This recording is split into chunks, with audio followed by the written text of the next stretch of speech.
Hey everyone, welcome to Foundy's first webinar of the year. Today's session is called New Tools, Tactics, and Trends for Music Marketing in 2023.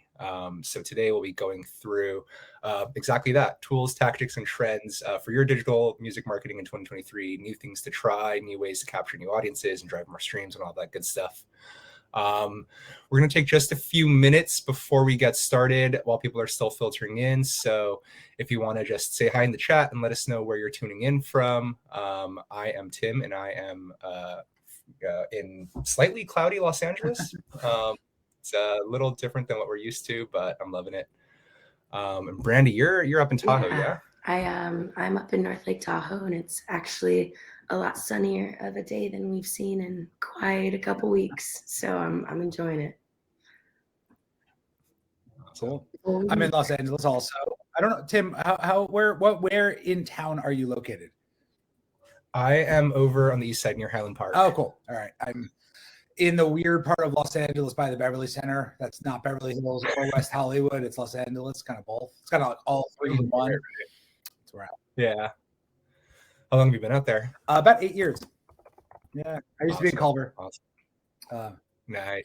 There was an LA Times article written a couple days ago about how the Culver City residents are rebelling against the gentrification of Culver City. It's remarkable. I mean, it's something beyond gentrification into like futurizing. It's becoming like an Aldous Huxley-esque land of boxy buildings and fancy restaurants. It's wild. It's becoming nervous. That's funny. Hey Zhao, hey Dorothy, hey Uriel, hey Natalie. Awesome, super international crowd today. Love people from Europe as well. I know it's probably getting late for y'all, so I hope we're not cutting into your Friday festivities too much. I recognize a couple people, well, at least one person in the chat, I think. Hey, Dave Henson, and sorry if the different Dave Henson and you don't recognize me, but that would be Dave Henson. I wonder.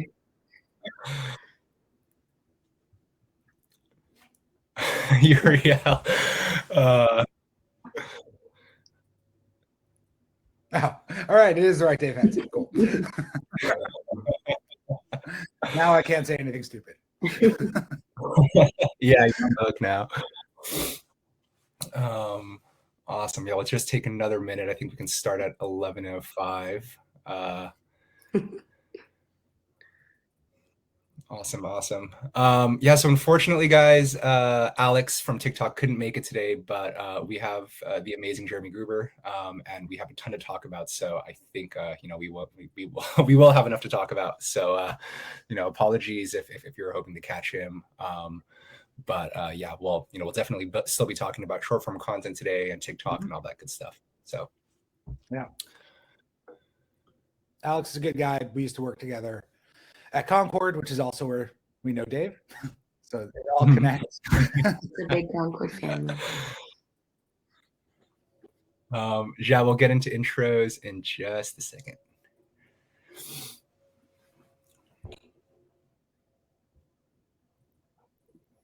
Cool. So yeah, let's go ahead and get started. Again, today's webinar topic is new tools, tactics, and trends for music marketing. So we'll be going through hopefully new tactics and tools and tips for you to try to market your music in 2023. As we know, the digital music marketing world is sort of forever changing. There's always, the new platform with the new feature. A couple of years ago, it was IGTV, and then it was TikTok and YouTube Shorts. And, obviously all of these different tools and tactics can impact the success of your music marketing, and they all have their own place in the world of music marketing. So today we'll be going through some of them, just looking at those trends, looking at those tools and how we can use them. A little bit of background on myself. I'm Tim. I am Foundy's head of advertising and media. So, my role is to interface with a lot of you guys and, figure out how we can modify and adjust the platform to better serve your needs.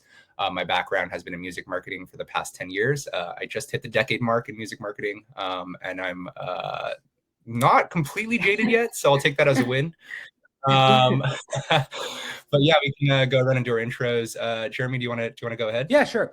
Hi, I'm Jeremy Gruber. My primary role right now is as the head of artist marketing and digital strategy at Friends at Work. Friends at Work is an artist management company. We work with a few artist names that I'm sure most people recognize: John Legend, Charlie Puth, Lindsey Sterling, Hunter Hayes, The National. We also represent composer, songwriter, legend Raphael Sadiq, and a number of developing artists, some that I'll talk a lot about today, because I feel like when we're talking about future tools, I think a lot of what we're talking about is how do we develop new audiences. So Frawley is a great example, an artist we've developed from literally 0 followers on Instagram, and I'll tell that story later probably, to now a major label record deal and multi-million streaming songs on Spotify. Prior to being in addition to working at Friends at Work, I am an adjunct professor at USC in the music industry program, where I teach a class very similar to what we're going to be doing here, except instead of 1 hour, it's 4 hours a week for 16 weeks. So probably will not get to everything. And prior to that, I was the VP of digital at Concord Music Group, now Concord Music. And that company has changed a lot since I left 7 years ago. So it was a very different environment then, but worked with Alex Shaparnia, who unfortunately couldn't make it, running digital marketing, a little bit of advertising, and a lot of social media. I've been doing this, I would say, professionally about 15 years, but I'm also a musician, play in bands. So I had an email list for my band in college in 2004. So that's how far back my digital marketing and music experience goes. And been kind of growing up with the discipline. So we're kind of working together. Awesome. Yeah, excited to have you on. My name is Brandy. Brandy, I do operations and logistics with Foundy for the functionality of the platform. And today I'll be a chat moderator, so I'll be kind of hanging out in the background, but I'll be along for the ride with y'all. And I'll just add that I was a partner in Foundy when it was an independent company. So I was working with Foundy through its development until it sold to Downtown. So I'm no longer involved, so I can kind of speak both as an outsider and an insider for our sponsor and host. But Very true. Definitely a fan of. Yeah, Jeremy only has good things to say. Awesome. Yeah, so as Brandy mentioned, she'll be moderating the chat. If you do have any questions, please go ahead and ask.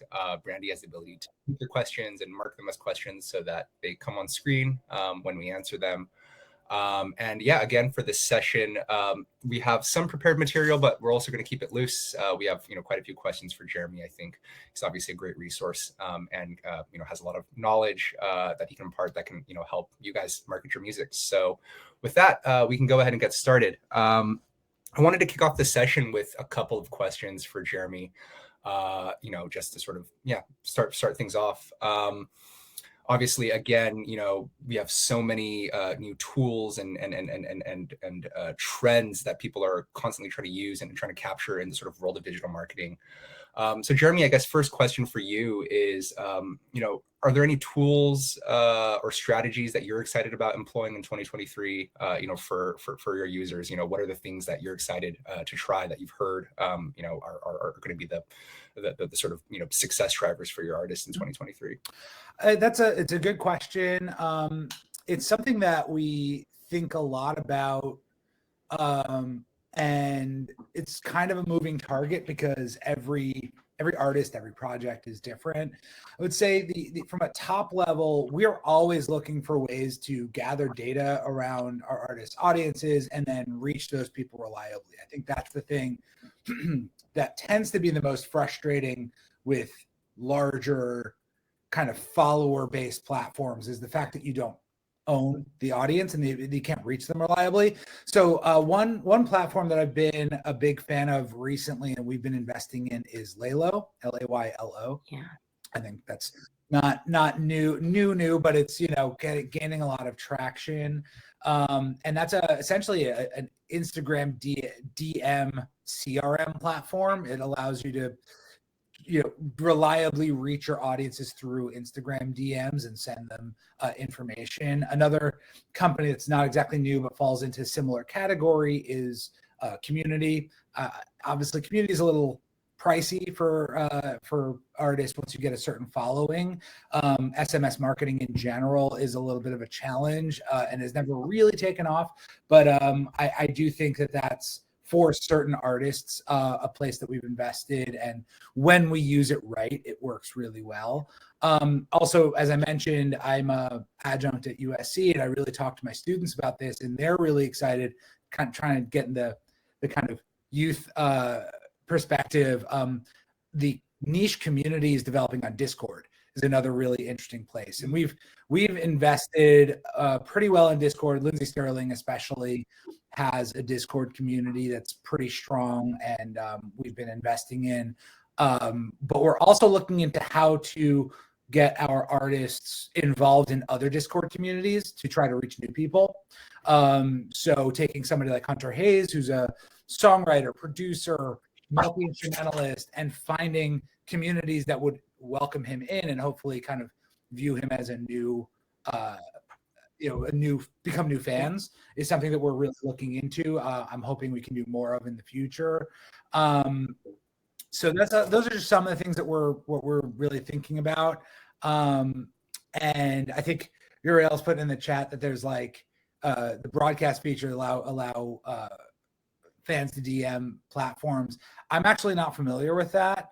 But I do often find that's a trend that I often find that when something great gets built, often companies build it into their platform. So I wouldn't be surprised at all if that's true. Just throwing that out there. I would also say someone's calling out Superphone and Community are very, very similar. They kind of grew up neck and neck with each other. Superphone developed, I think I first heard about it in like 2015, and it's kind of come and gone back and forth over the years, and really has been neck and neck with Community over the years. My challenge with SMS marketing, not to get too into the weeds, is while you can have a great direct relationship with your audience, once you get into the range of a celebrity, 10,000, 15,000 people, it's really, really hard to create that direct connection and make them feel like you're actually talking to them. And so for a long time, I was managing Lindsey Sterling's community manually, and with thousands and thousands of people in there, no matter how many happy birthday messages you send, no matter how many hours you spend in there actually responding to people, it always feels like a CRM. And if you think about what people use SMS for, they're expecting it to be from their friends, not from a select. So it's really only for the hardest core of hardcore fans, and that's kind of what we use it for now. It's for either people that know we're broadcasting, like John Legend. Like no one expects John Legend to be texting them. So like, hey, John's playing at the Disney, like we did this week. We texted a bunch of fans about that. Hunter Hayes uses it because if he plays a small show, he'll do a geo-targeted text and say, I'm playing the show. I really want to have fans at this. So they know that's what it's for. They're not expecting the direct relationship as much. And I think you really need to train that with the audience because SMS is just so hard to manage all the time. Yeah, 100%. I think you touched on a couple of really, really good points there that, we'll be going through over the course of this webinar as well. The first is, the point that you made about the importance of sort of owning your methods of communicating with your audiences. Obviously this has been an issue with social media platforms for forever now, where, because they monetize their platform by allowing you to reach your audience, it sort of naturally creates this disconnect or this rift where you as a creator, as a musician, as someone with fans is forced to spend money to reach these fans, right?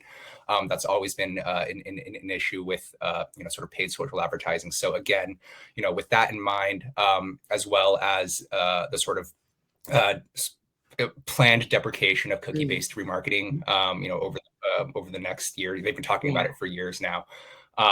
It's extremely important to own your first party data, to own the methods of how you communicate with your audience. You never want to be in a situation where you're essentially bound by the platforms in how you can reach your audience. You want to be able to own the ways that you reach your audience so that you have control of that. So if something happens with the platform, if something happens with your account, if you move from one label to another label, and the original holds all of your data, that you still have a way of communicating with your fans. So, Jeremy, I agree with you completely with that. And the thing that you mentioned about the difficulties with SMS is quite funny, because for a long time, I remember when Community first launched, and Superphone and these platforms first launched, I was encouraging a lot of my artists to directly reply to users that sign up. That's a great way to get people to sign up for your platform, right? Hey, if Lindsey Sterling will be texting back for the next hour, so come say hi, and she'll text back. And it's, again, a way of building up that audience really quickly. People want that connection, but when you get to a certain point, that strategy doesn't become feasible anymore.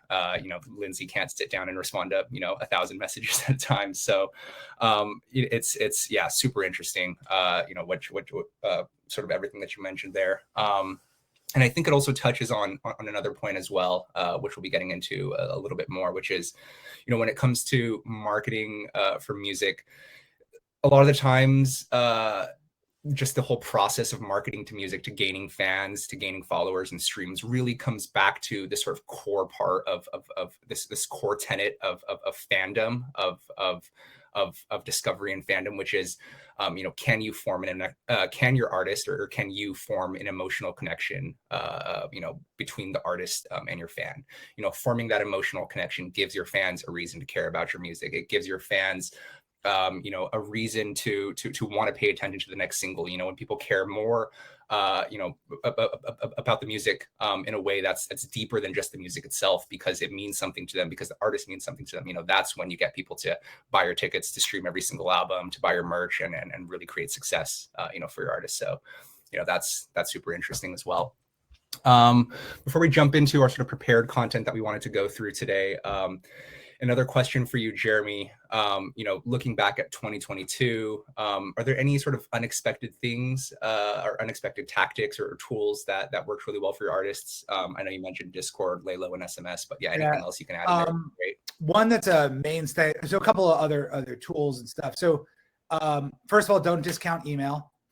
Do not. The other side of SMS's challenge is movability. Like, you can't move from Community to Superphone. Like we had to move or to Klaviyo or to another platform. We had a big database on one platform for Charlie Puth, wanted to launch Community. It was really, really hard to move it over. So ownership is a weird definition, ownership of audience, because if you can't move it, you don't really own it. Whereas email, you can move and you can maneuver, you can clean up the lists. Also, that's a segue into the answer to your question, Tim, of like, data acquisition. Where's the data coming from? So there are a few tools we've used. One plug for Foundy. On Foundy, you can do your pre-saves and pre-ads. And then if you upgrade to a level that lets you download emails, you can actually download email addresses from that. And that's a great way. We've developed some email lists for some of our developing artists. Now, I'm not a big fan of the pre-save, pre-ad feature. I don't think it's the best fan experience. I think it's better for it benefits artists more than it benefits their audience, but certain audiences are trained to do it, especially in the mainstream pop lane. So our developing artists like Frawley, who sing pop songs, her 16-year-old girl fan base, that is their emotional connection. They do want to pre-save that. Whereas John Legend, a 35-year-old R&B fan, isn't necessarily pre-adding something to their Spotify library as often. So we have to tailor everything to the specific audience. The other great spot of data acquisition, this is not at all a surprise, we've been doing this for years, is Seeded. If you have a major touring artist, highly recommend, if you're not familiar with the company Seeded, you should look into them. It's a great way to do fan club pre-sales. They call them artist fan club pre-sales. That's what Ticketmaster sees them as, but it's basically a way you give fans a chance to sign up for the pre-sale. It's a fully automated system. They get text messages and emails 15 minutes before the pre-sale, and that you own the data from that. So it's a great way to get a large influx of emails from hardcore fans parsed out by the cities where you're going. It's Seated, SEATED. It's owned by So Far Sounds now. They got acquired a couple years ago, but still all the same founders, same tech, all the same great people are there after the acquisition, and highly recommend that company. We've never had a customer service complaint. And back to that comment I said earlier, that like when something great gets built, often the bigger companies try and do it. Ticketmaster Verified Fan, it's almost identical process. Verified Fan doesn't work. It falls apart. It's not a good user experience. Seated nailed it. It kind of came off of what Songkick was doing before they got acquired by Warner, and I love using them for all of our artist pre-sales. The one that was a surprise, and I hate to be going straight to giving props to the biggest guys in the room, but Spotify Discovery Mode works. No matter what controversy you hear, it's not controversial. It's an investment in advertising. I will defend it all day long. If anybody works at a major is on this and wants to take up the major label side of like, how could artists give up royalties? I can argue that all day long. Is not giving up royalties. It is an extraordinarily valuable advertising tool. If you're with an indie distributor and you have access to it, you got to use it. It's absolutely remarkable what it can do for artists. And really, really highly recommend. And then there's TikTok, and the fact that I don't think we can go through this conversation without getting into it. Happy to talk about TikTok also. To me, TikTok provides the biggest opportunity, however frustrating it is. I don't want to think about TikTok, the monolith. I don't care about the company. I don't care about anything, to do with TikTok, the brand. It's the ability to take the who is going to see my content question out of the equation and have an algorithm do the distribution for you means for the first time in about a decade, new artists can reach new people in a democratized way. And if they're smart about it, they learn it. They learn how to use that algorithm. It is possible. And we, even as a bigger management company, have had success with that, not just with the John Legends and Charlie Puths. I can talk about how to do it with developing artists. It's really remarkable and a great opportunity, and would be happy to dig into that more. But that, how much that is workable has impressed me over the last 2 years. Awesome. I thanks for the insights on Seated as well as Spotify Discovery. Awesome.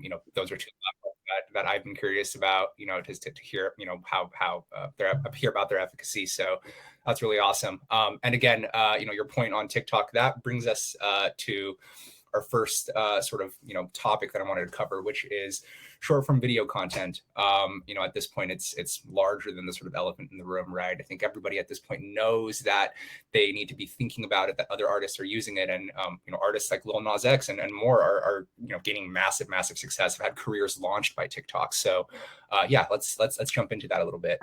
I've prepared some general bullet points, and at the end, I have a couple questions for Jeremy about how we can employ short form video content.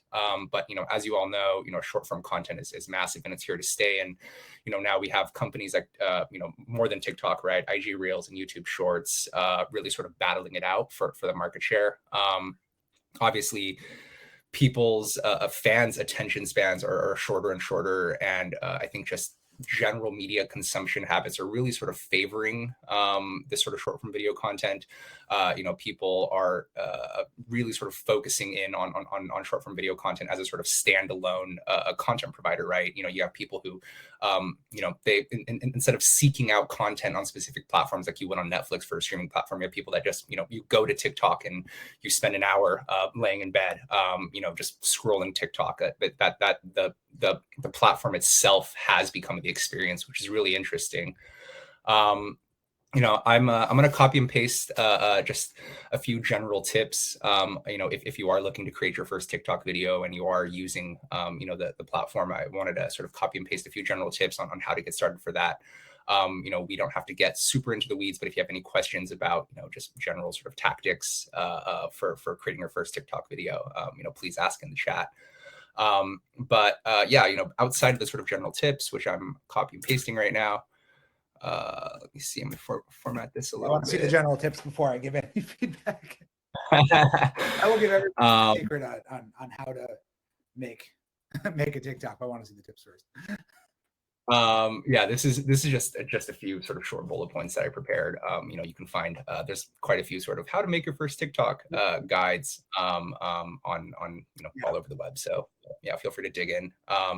But in addition to these tips, there's a couple of other sort of I want to call them higher level tips that I found that can work for music. One of them is a lot of brands and creators do this well, and this extends beyond TikTok, but is very key for short form content, which is, in this sort of universe where you're testing different content strategies to see what clicks with the algorithm, to see what clicks with your users. You're going to be going through a lot of iterations and a lot of testing. Something that brands and creators do really well is, they test creative. They test their short form video organically first. They put out 10 videos and see what works. And then when something works well, they then promote their best performing content. This is, again, a tactic that's not unique to short form video. It's sort of all over the place. If you are putting out Instagram posts, if you are putting out just whatever, YouTube videos, test the videos, see what works the best. If something isn't performing as well, don't try to force that video to perform well with budget, because you're just going to get, a lesser return, for your budget. See what works the best. And then if there's something that is clicking, put budget towards it, promote it, on TikTok, on Instagram, whatever it is. And then the second thing is, to try some of the alternate platforms to TikTok. I know TikTok is the sort of, has the largest market share, but, I think YouTube Shorts averages something like 30 billion views a day. And a lot of people are actually drawn to YouTube Shorts for a couple of reasons. One, YouTube is still heavily prioritizing YouTube Shorts in their algorithm. So people are served a lot of YouTube Shorts contents. This means that if you are just, a developing creative, you don't have a sort of full brand on YouTube yet. This is a way to sort of level up really quickly and reach reach a larger audience than you typically would, with short form video content, because the algorithm is promoting that actively, to its users, and YouTube Shorts also has had this sort of secondary purpose, which is, when people watch short form video content, they're then attracted to longer form video content. Short form using short form video on YouTube can help users, can help guide users to your long form content. It can help you grow your number of subscribers. It can help you, through that long form content, you can create that emotional connection that we've talked about, which is extremely important for developing that fandom. And be, when people become your subscribers, you now sort of own that form of communication with them. These are people who are now going to be tuning into your latest updates about your new album, about your new music video, et cetera, et cetera. So use YouTube Shorts. Try it if you haven't tried it yet. Yeah, Jeremy, we're gonna be going back to you. Any thoughts about that generally? Yeah. And just on top of that, I'm curious to hear how you've gotten your artists to use short form video. If you could tell us about any successes that you've had there. So I'm going to hit a few different areas. I'm going to try to keep it in a logical stream, but I might jump around a little bit. First, I'm going to talk to Uriel's question really quickly. She's asking if you think you need a relationship with someone inside a company to get the heat, that heat thing that people have talked about. My answer is not at all. Knowing people internally at these companies is helpful. Again, I've been doing this for about 15 years professionally, and 2008 is about when social media marketing became a discipline. That was when Facebook turned on the newsfeed, pretty much, and the idea that you could create content that would kind of get into people's worlds. I'll take a step back and say what I mean by that when I'm done with this question. But I think, my bosses used to always come and like, how are we partnering with Facebook on this? How are we partnering with Instagram on this? How are we partnering with Snapchat on this? And I was like, we're making content for the platform and feeding content to the audience. Yes, occasionally there are partnerships people that will help either invest, Facebook, you can get money for or Meta now, you can get money for Reels, you can get investment in your artists, but really the best way is to connect directly with our audience without any kind of outside pressure. I think there was an article a few months ago that like 70% of viral content on TikTok is organic, and organic means the algorithm and the fans did it, not an outside party. So yes, it can happen. 30% is a big amount. Paid influencer campaigns matter. The heat idea can matter. But I would say if you're trying to get from like 0 to 1,000, which is a lot harder than getting from 1,000 to 10,000, content and using the algorithm right is really, going to be what connects. And like, we use our internal contacts at TikTok more for like verification, for we've got problems, and as you can imagine, we have some pretty good high level contacts there. And for new opportunities, we've never reached out and said, can you put heat on this? And, Charlie, I won't speak too hard to Charlie Puth because he does all his TikTok himself, but obviously is a world famous TikToker. We've got John Legend videos with 18 million views. We've got developing artists who have 1 to 5 million view videos without any support from inside. It's the content itself that's doing it. So with that, I'm going to take a quick step back and kind of talk about what all this is in general, and why I think TikTok is at the same time a remarkable opportunity, but also not worth the praise as a platform. It's really how it can be used, and it's really two different platforms, two different ways of thinking about marketing. So if I take it back to that original idea of social media marketing and what it is, if you were an artist or a manager in like 1995, before social media, before the internet, your goal would be to get your record label to get your song on the radio, get you some interviews on MTV or in a magazine, go on tour, and then you'd hopefully sell records. That's over, obviously. I don't think that's a surprise. The difference now is we are using that you are expected as an artist, as a manager, as a record label to own the audience and be able to reach them all the time, right? Always on, all the time reach. You're not like, radio is the last thing on our minds. Publicity is a great place to invest, but it's not the first place. We're making content and we're distributing content to audiences in hopes that they will then consume music. It's kind of a weird idea. We're using content to market music, and music is content. So it's this kind of weird circle of marketing. The reason I went back to 2008 is that was the first time that social media became a news feed. And what I mean by that is, prior to that, you would go to Coldplay's page. Coldplay didn't exist really in the same way. Oh, they did. You go to Coldplay's MySpace page or Facebook page, and they'd say, "Oh, here's what we're up to." You'd go to your other band's page, say, "Oh, here's what we're up to." Suddenly, Facebook basically stole from Twitter this idea that your login would be a page that tells you what's been updated, right? So now you have a news feed, and you would log into social media via a feed that tells you what's going on. As a marketer, that means you now have the opportunity to broadcast. You have the opportunity to obtain followers and then reach people and invade their life and their world on a regular basis. Every time they open the app, they see the content you're putting out there. As Tim mentioned earlier, they're all squeezing that. All those platforms now, Facebook, Instagram, all of those platforms are squeezing your ability to reach those people. And very famously, there have been complaints that I invest all the time in accumulating an audience. Now I can't reach them. What do I do? Well, TikTok comes along and they do the opposite. Now the newsfeed that you open isn't just people you follow, it's things an algorithm thinks you might like. It's called the For You page. And so now, instead of having to accumulate followers, now all you have to do is create content that the algorithm believes other people might want to see, so it pushes it out there.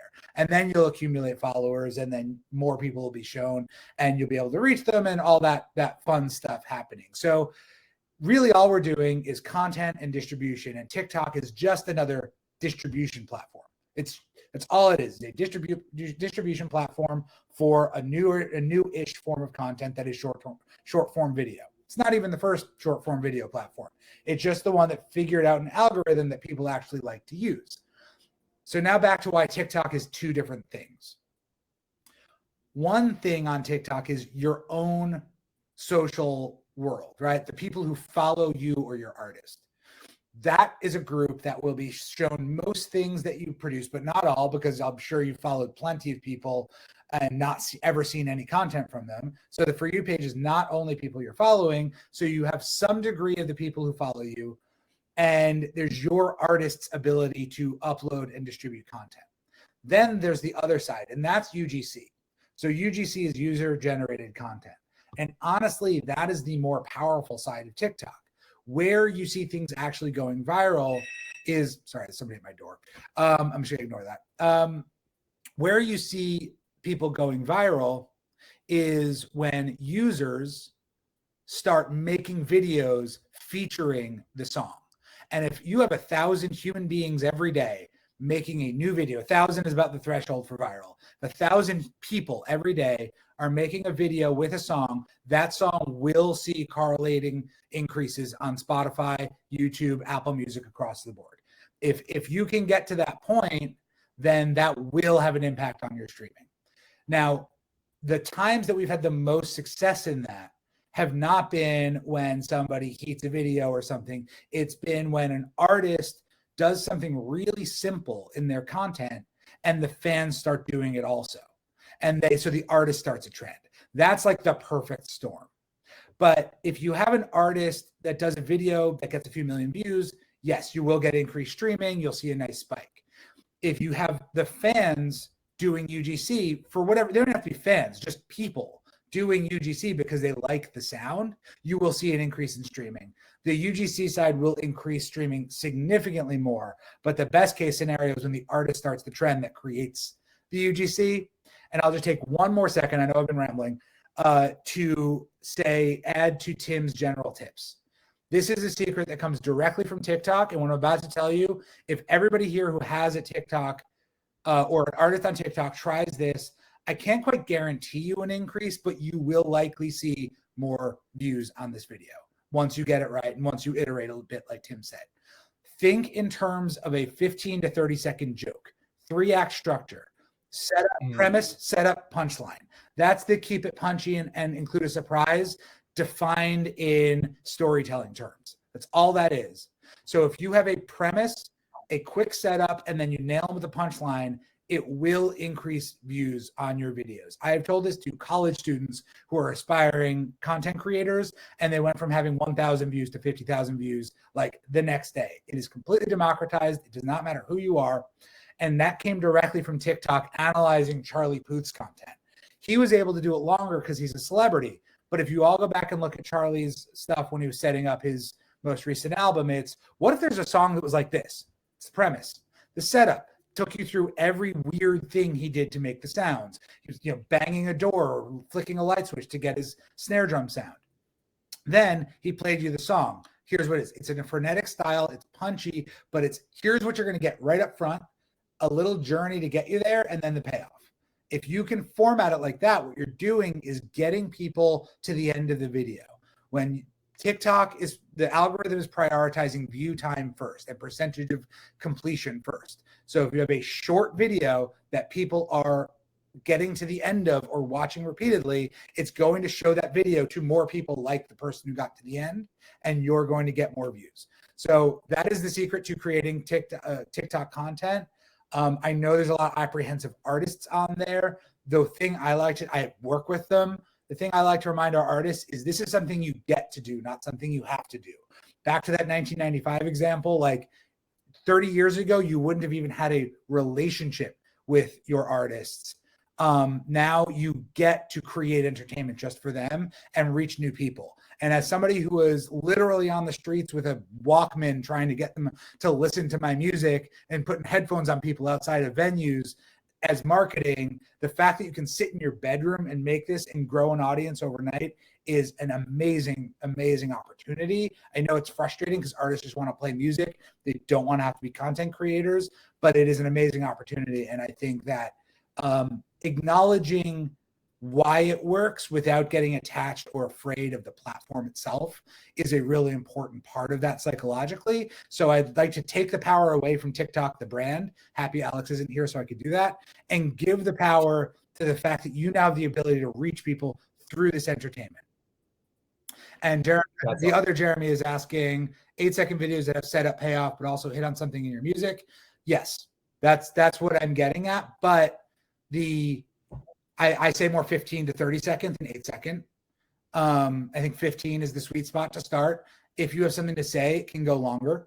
But it's really also, I think you should be willing to put up stuff that doesn't necessarily have to do with your music in order to entertain the audience and accumulate audience. But if you are able to nail it with your music involved, you should see an increase in streaming of some kind. It won't be big unless you get the UGC side going also. And paid influencer campaigns will help with the UGC side, but they're really hit or miss unless you kind of get the ball rolling first. Hiring influencers works way better when it's already working. Totally. Yeah, that's a question that I had as well. Jeremy, there's obviously quite a few companies out there now, like Flighthouse and others, that offer this sort of like package, right? For $7,000 to $10,000, we'll seed your music out to content creators, and then they'll create the content. That's always something that I've been curious, if it works or not. But yeah, good to hear that it's hit or miss, as you mentioned. It works, but like I said, that article pointed out that I think 70% of UGC campaign success, viral campaign success, is organic. And there's a great book, if you guys want to kind of get a way of thinking about this philosophically, versus bogged down in the minutia of the platform. The book Hitmakers came out, I want to say it came out before TikTok existed. I'll look up the author, but I highly recommend. It's Derek Thompson, Derek Thompson. I'll share the Amazon link. The basic thesis of the book is two things I think is really important for music marketers to remember. And they're both covered very, almost perfectly by TikTok. And I'm not affiliated with this book. I get no money for posting that. One is that familiarity is what drives popularity. So the idea that when you hear something over and over and over, see something over and over and over again, you become more used to it, and that is what drives popularity. So what TikTok does, it's kind of like, remember what some people on here may be too young to know this, but when Guitar Hero came out, AC/DC had a resurgence because everybody sat there all day long having to learn how to play Back in Black perfectly on this game. And all of a sudden it became familiar, and you became a fan of it de facto. TikTok is that on 15 seconds at a time, every second for hours on end, and you're being inundated with all kinds of sound. It all becomes familiar. So that's one thing TikTok nails. The other thing this book covers is that there's no such thing as truly viral. And that doesn't mean that peer-to-peer sharing doesn't matter. It really does. Learning and experiencing from your friends is a big deal. But in the era that we consider things viral, there's always some influencer at the center. So a lot of the things throughout history in the last 20 years that people say, oh, let's make this viral, there's almost always a Kardashian who shared it first before it started getting shared by everybody else. TikTok is the Kardashian. That's the difference. And for the first time ever, the influencer, the catalyst that started the bull rolling down the hill is an algorithm. It's not the first time ever. For the first time since YouTube, the algorithm is driving that start of virality instead of a human. And the book goes back to the Renaissance, where they were talking about certain painting styles would become popular because of certain collectors. And so there's always been a Kardashian. It's just now it's something you have some control over, which I think is super interesting. And if anybody's afraid of TikTok and doesn't use it and works in the music industry, just use it as a user. I don't post. You'll notice if you ever look at my page, I don't post at all, but I spend a lot of time on there. And if you spend about 2 weeks actually engaging with a platform, it'll go from being a mystery that you're like, why would anybody do this, to something that you kind of understand and you can talk about intelligently for a half hour like I just did. Amazing. Thanks, Jeremy. That's actually a really good segue into our next point. When you were talking about the sort of familiarity breeding popularity, as well as the sort of role of UGC in helping things go viral and that sort of impact on streaming, that sort of brings me to another trend that I wanted to highlight, which is the trend of co-creation. What I mean by co-creation is when artists sort of let their fans into the fold, when artists, work directly with fans to essentially give fans a reason to care about their upcoming product, their upcoming, music, their release, their merch, whatever it is. In some ways, this is a sort of gamifying of fan engagement, right? You're using the sort of game mechanics of getting people to emotionally commit to something and then getting a reward for it. It's really helpful for that sort of fan artist relationship nurturing. Again, sort of touching on Jeremy's points. When someone is listening to a song 10 times, in a day because they're trying to learn the TikTok dance to it, or, they're seeing it over and over on their For You page, that's going to create that sort of, familiarity driven popularity, right? And again, it's giving, on top of that, it's giving fans, ways to show love for the music and giving creators a way to sort of reward, users for, their love and their emotional connection with the music. I think, I have a couple of examples of this that I've jotted down just in my research. I think there was a music video contest, where Deadmau5 gave fans, digital art assets, the PSDs, the graphics to actually, create, interesting art that he then took and put into his music video. There was there's I think a few years back, this was really early on in the music video days, or in the sort of internet driven music video days, when it was, I think, Arcade Fire or something with Community, when you can plug in the GPS coordinates of your address of where you live, and then the music video is then sort of algorithmically generated this music video that's based off of your real life location, based off of Google Maps data. So this aspect of using co-creation, bringing your fans into the process of creativity, that is helpful for getting people to care about your music. If you ask fans, hey, what merch design should I use on this t-shirt, and people vote, and they see that their design is the winning one, they're probably going to buy your merch because they feel like they've kind of had a say in the production of the idea. I also wrote down a few sort of low tech tactics that you can try. You don't have to go the Deadmau5 route and provide these sort of digital art assets and distribute them. It's as simple as asking your fans via socials to help you pick an album cover, polls, asking them to contribute music video ideas. One of the most the most simple and successful ones I saw was for an indie artist who literally just posted 2 album covers and was like, hey, help me pick one of these. So again, forming that emotional connection with your fans via this process of co-creation, via other sort of tools and tactics can really help you market your music. Jeremy, I have another question for you here, which is, I think you talked a little bit about developing artists and how to, how you've worked with your developing artists to take them from that 0 fan spot to that 1,000 fan spot, right? How do you get, I'm curious, when you're working with developing artists, how do you get new people to care about music, to care about them, when they don't have a sort of existing built-in following, when you don't have a Beyonce where, they can, where an artist can surprise drop an album and everyone's already listening, how do you get people to care about it?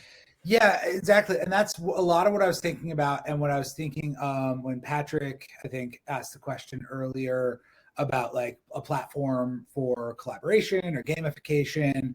One thing that I'm always very cognizant of is whenever something works really, really well for big artists, whenever an artist like breaks boundaries, like I remember when the surprise drop of Lemonade, for example, was one, or the next day there was so much conversation about who could we surprise drop with. When Drake put out a double album, all of our artists were like, oh, well, he did that because, or when Drake was dropping 2 singles at the same time, all of a sudden everybody in the world would do the 2 single drop, because even though the conventional wisdom was drop 1 single, focus on it, one of his B-sides took off more than the focus track. And they're like, oh, well, Drake can do it, we should do that. I try to be really cautious and thoughtful about each artist and how that artist connects with their audience, because even this isn't even an artist size fan base comment. John Legend's audience and Charlie Puth's audience could not be more different. So like Charlie's audience is one that like all day long, Patrick's note about like gamification, letting them, fan engagement through incentivizing to promote or collaboration, could do that all day long. His fans want to do anything to promote him. They're competitive. They're keeping an eye on his making sure his data is correct in Spotify. They'll email us if something's wrong. If there's an imposter, they'll come after it. They want that recognition. I would do that all day long. John Legend fans, not at all. John Legend is date night. I always like, it's date night. It's, how am I going to where am I going to see him sing this beautiful music again? How can I be in the room with him again? It's a different type of fandom. So I always try and think through what are people going to quote use this artist's music for, and will they engage? So for some artists, I totally agree with that. That incentivizing collaboration, there's all kinds of, the world is open.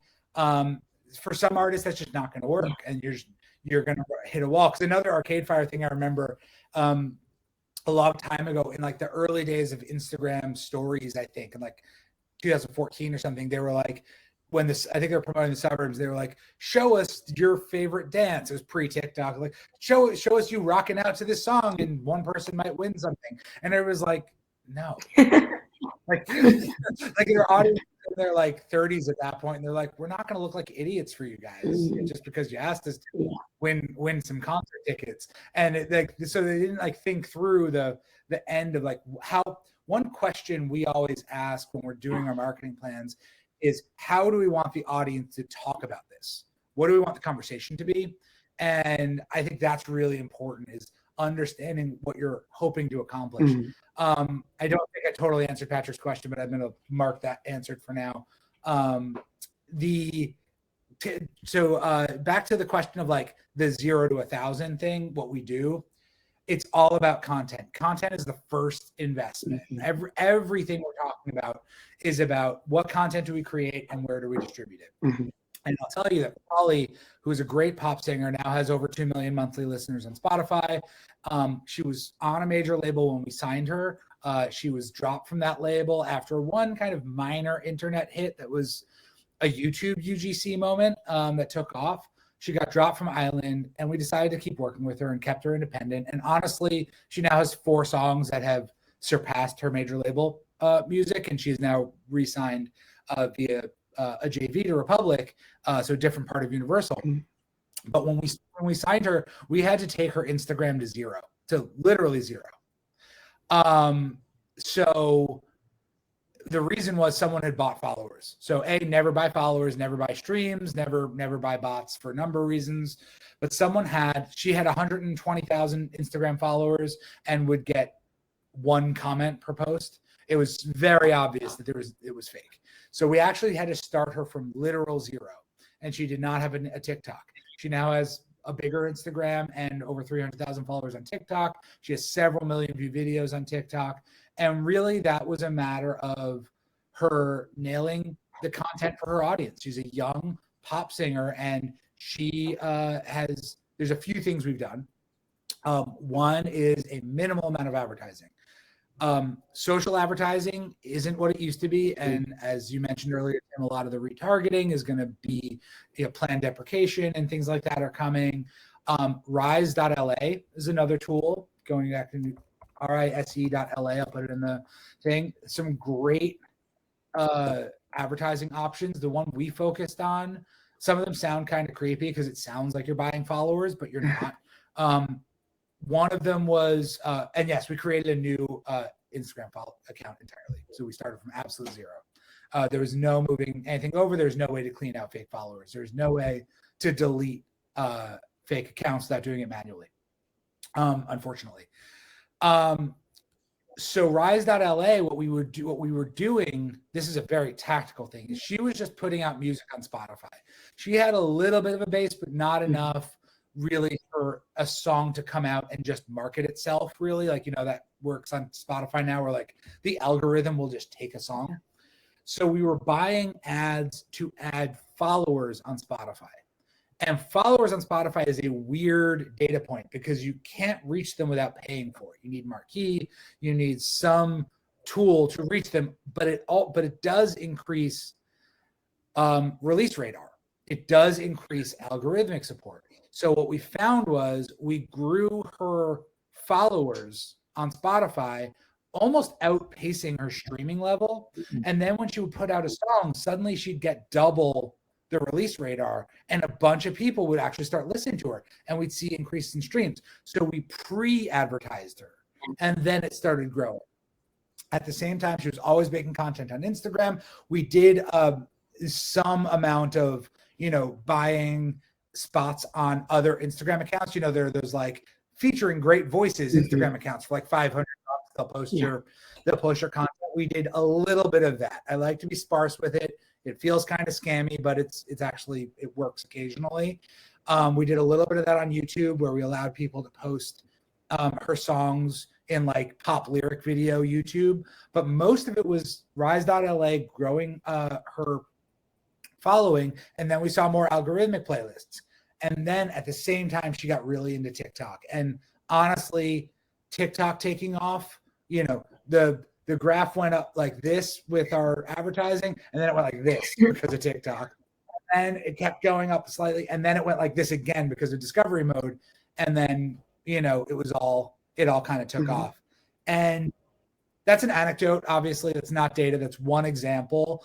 But as I was saying before, between TikTok and some of the tools that we have, Rise.la, Lalo, all these things, these little things like Foundy also for, we use Foundy for the pre-save. So we were getting email addresses every time. She was getting 17, 20,000 pre-saves.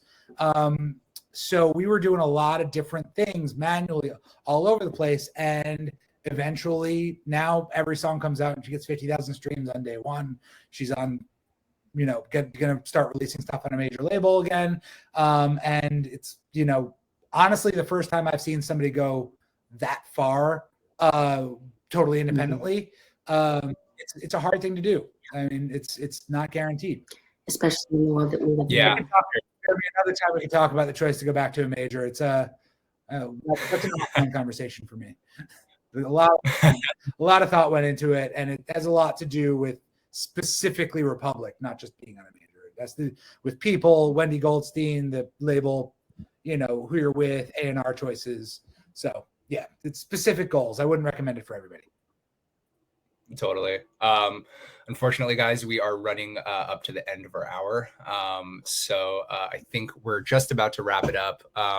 Jeremy, thanks again, for all of your, input and insights. This has been super helpful. I hope all of you got a good list of new tools and tactics and trends to try, things like Discord, Lalo, SMS, Rise.la, Seated. Hopefully, this is some good ammunition for you guys to start with your marketing in 2023. The last question before we sign off, which is a little bit of a step back, but our final question for Jeremy is, with your artists, I'm sure, you're when coming up with marketing plans, it seems like, for all artists of all sizes, it's this constant sort of a planning of, what sort of tried and true tactics you go to, and what sort of new tools and techniques that you try, for each and every release. There's always that sort of bit of experimentation that happens, with every single release, every single marketing plan that you're putting together. I just wanted to ask, generally, when you're coming up with that marketing plan, how do you get your artists to do what they need to do while also making that time to try new tactics? So we have a couple of different tools. The main we use Asana for our workflows. We have a Google Doc that has a checklist of all the things that need to happen.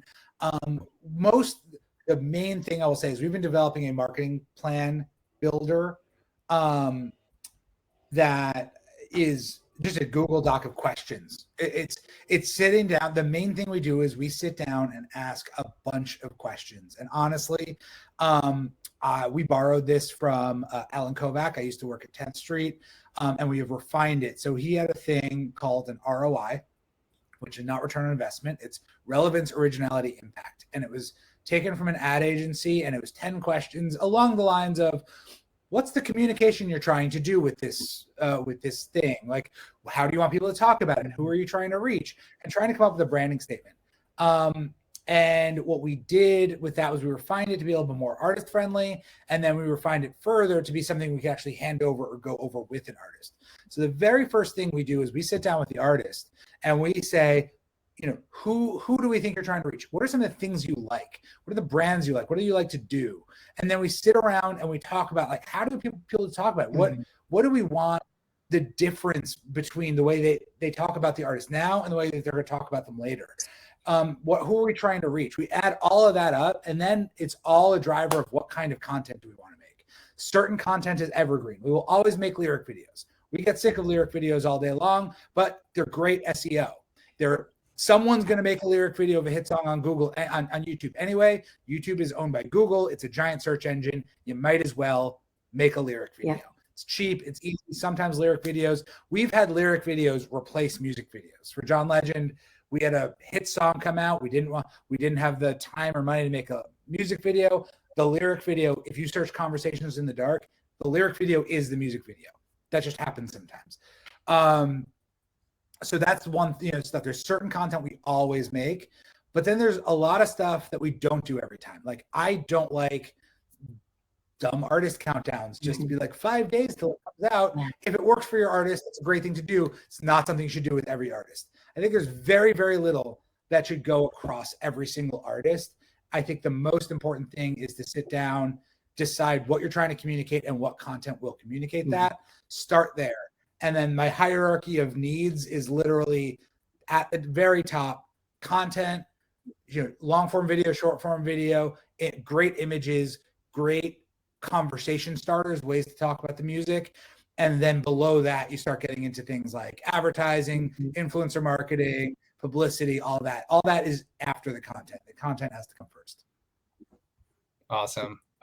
Jeremy, thank you so much for your time. That was extremely helpful. I sure learned a lot. I was taking notes the whole time, for my own, my own music marketing knowledge. So yeah, thanks again for your time. Thank you to all of you for joining. And yeah, have a good, happy Friday, happy marketing, and we'll see you for the next one. Thanks. Thanks for having me. Bye.